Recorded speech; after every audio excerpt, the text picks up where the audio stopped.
Fellas, AC here. Welcome to another review. Today I've got a Tom Ford which was released this year in 2020, and it's called Beau de Jour. In French it means a beautiful day, and this is a beautiful fragrance. I had a 5 ml decant. I have used up about 2.5 ml, I would say.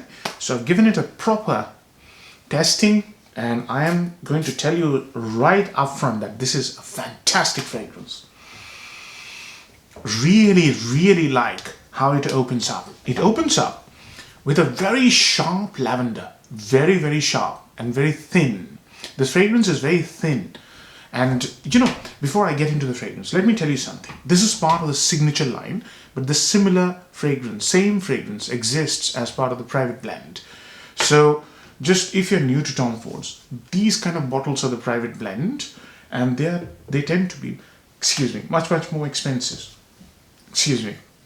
And these are the signature line fragrances. This sort of bottle has been changed into a cylindrical bottle now, and those are affordable, sort of affordable range, but both have very good quality of composition.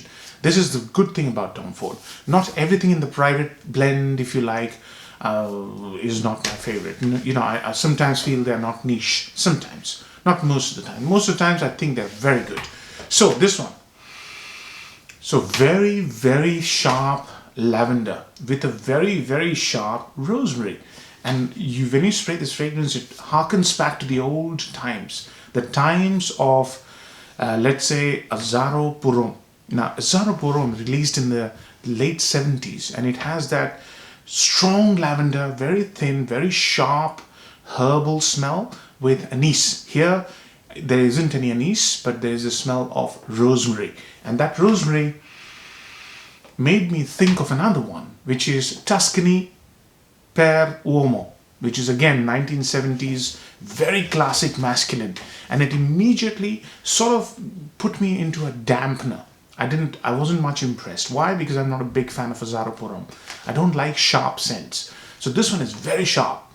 But when it starts to dry down is when I started to like the fragrance. I didn't expect it actually. It was really nice.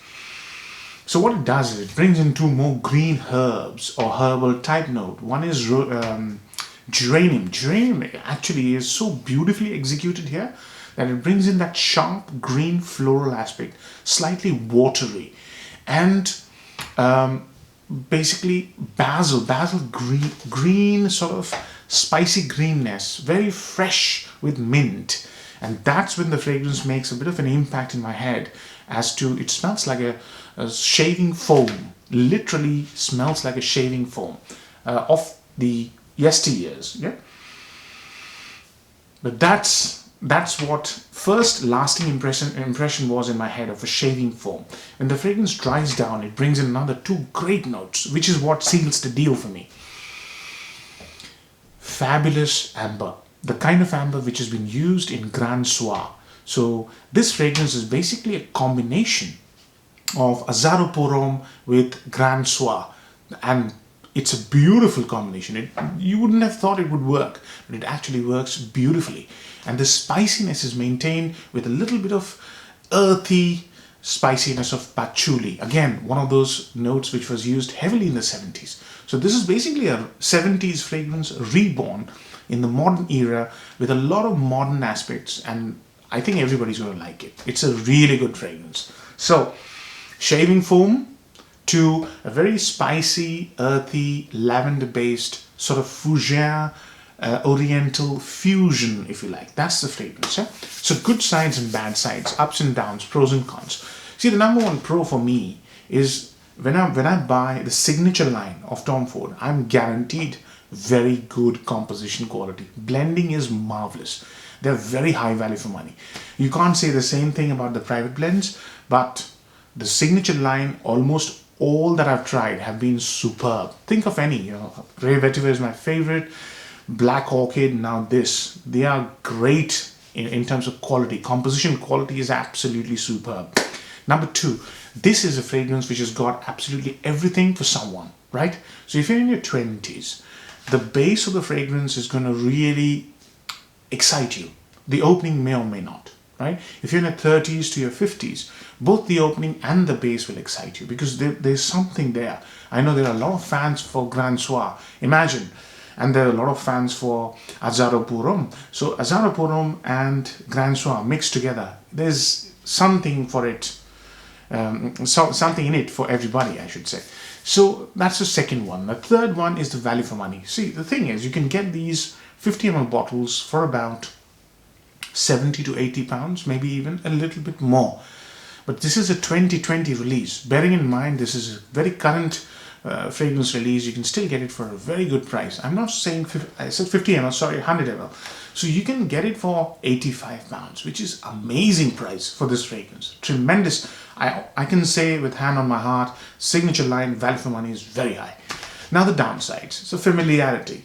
When you first spray it, if you're an experienced nose, if you've been in the game for a long time, you'll see that this fragrance is familiar. As I said, quite a few fragrances will come to your mind. So that's familiarity is a problem. Yeah. Number two is this sharp, raw quality of lavender.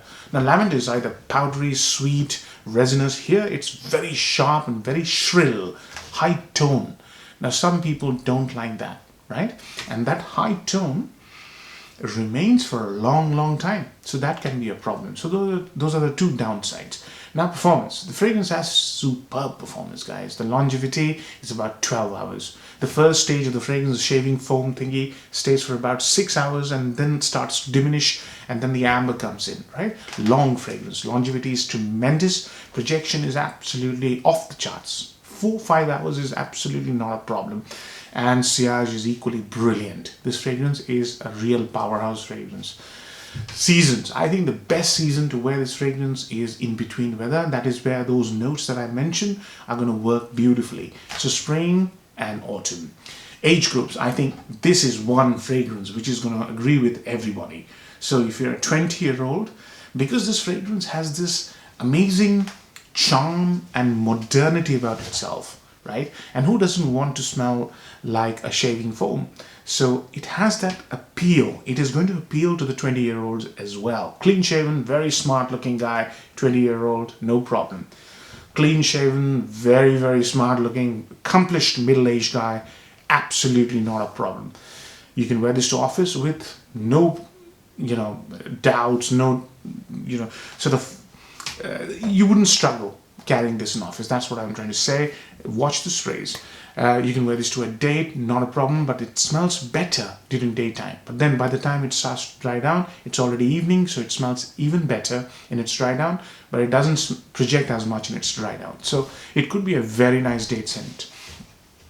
So what am I going to give it? I'm going to give it an 8. I'm tempted to give it a 9. I must say this, that I'm actually tempted to give it a 9, but I'm giving it an 8 out of 10 because of those two qualities I mentioned. This is not one fragrance which will impress you straight away, but I will promise you one thing. Get a 5 ml decant, let it grow on you. If it does grow on you, you're going to love this fragrance. Fantastic release. 8 out of 10. Hope you like the review, fellas. Take care. Bye-bye.